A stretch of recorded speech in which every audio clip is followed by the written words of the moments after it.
Dans la vidéo précédente, je montrais que la science laisse toute la place pour la foi.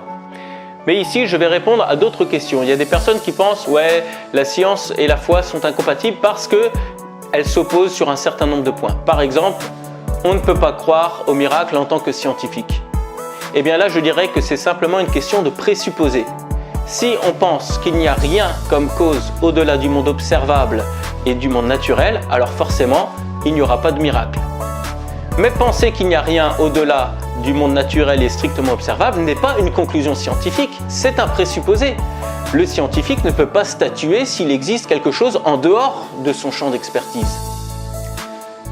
Si par l'inverse, on présuppose qu'il existe Dieu, alors il n'est pas choquant du tout de penser qu'à un moment donné précis de l'histoire, dans des circonstances particulières, il intervient directement dans sa création pour venir en aide à son peuple.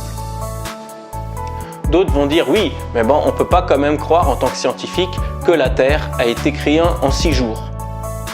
Alors là, il y a plusieurs explications possibles pour interpréter le texte de la Genèse, mais je vais vous dire celle qui m'a particulièrement frappé et convaincu.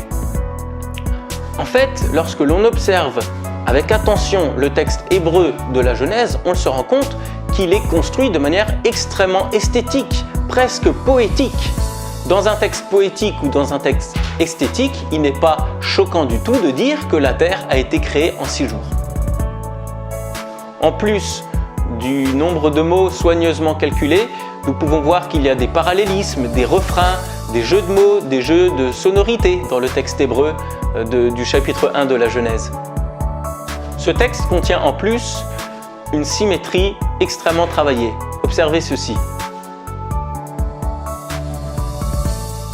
Pour moi, c'est comme dire le soleil se lève à l'est et se couche à l'ouest. Tout le monde va dire ok, on est d'accord. Et pourtant, il n'y a rien de plus faux parce que ce n'est pas le soleil qui fait le tour de la Terre, mais c'est la Terre qui tourne sur elle-même pour définir une journée. Ainsi, dans un langage commun, dans un langage courant qui ne se veut pas strictement scientifique, il n'est pas choquant d'utiliser des images ou de faire des approximations. Et je pense qu'il en est ainsi pour le texte de la Genèse.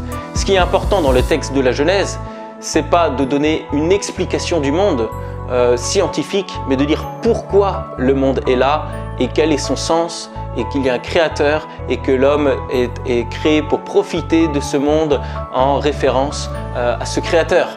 Dans la prochaine vidéo, nous verrons un certain nombre d'éléments qui montrent que la foi et la science s'affirment, se confirment.